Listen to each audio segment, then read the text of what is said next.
We're going to get more on the midterm elections. Just 4 days until the final votes. Amid heightened concerns about security for election workers, some are now wearing bulletproof vests. Senior national correspondent Terry Moran is tracking the threats. Good morning, Terry. Good morning, George. Every election, hundreds of thousands of Americans are working to make it happen. They're volunteers, they're local government workers, elected officials. These people are our neighbors. And it's always been a source of pride to do this work. This year, amid the rancor and the division in the country, this year it's different.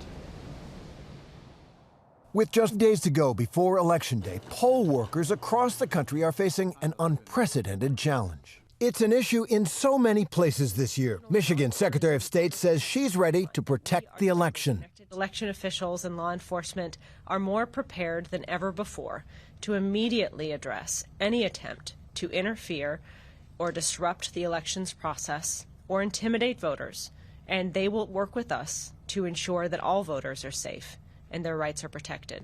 Colorado was one of the first states to send every voter a mail-in ballot. Residents here actually cast more ballots by mail than they do in person. The process starts here.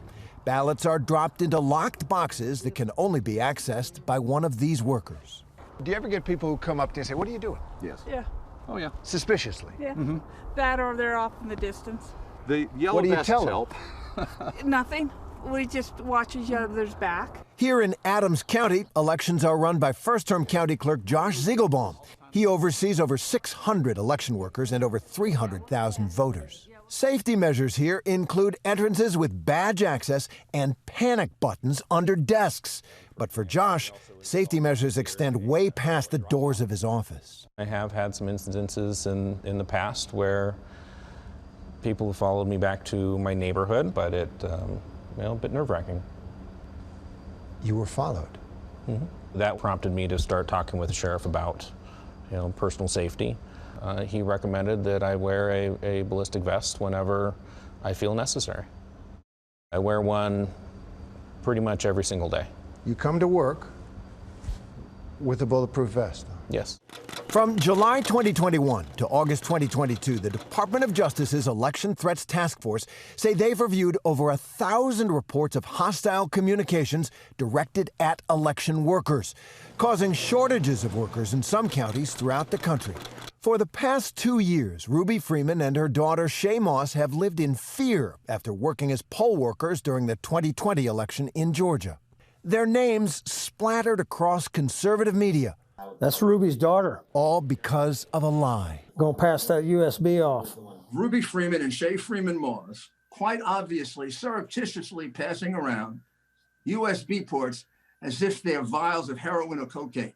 18,000 voters having to do with Ruby Freeman. She's a vote scammer. Now Ruby and Shay are sharing their story in their first TV interview. I just want to total up what you've lost. You've left your career, which you've loved. You lost your business. And you're gonna leave this home. I have to move because I'm really fearful, and you say, is it gonna go away? I don't know when, because I do believe there are certain people that's gonna run for president again.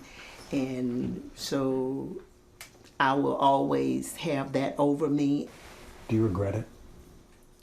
No, I don't regret the work I did because I know that I helped a lot of people, and I know throughout the years I've trained a lot of people to be able to do the work that I did. I'm happy that I was able, to educate people, so I'll never regret that. It's important to note that in most of the more than 175,000 places that Americans will vote, things will go normally. They'll vote safely. The workers will get the job done. The votes will be counted. But you guys, I've got to tell you, I've covered elections around the world in civil wars, during occupations, and I never thought that I would cover an American election where these security issues, scattered though they may be, would be very real. Yeah, that we're even talking about it is quite scary. Terry Moran, thanks very much. You can see more of Terry's report on Impact by Nightline. That's streaming on Hulu. New episodes drop every Thursday. Well, hey there, GMA fans. Robin Roberts here. Thanks for checking out our YouTube channel. Lots of great stuff here. So go on, click the subscribe button right over here. To get more of awesome videos and content from GMA every day, anytime. We thank you for watching, and we'll see you in the morning on GMA.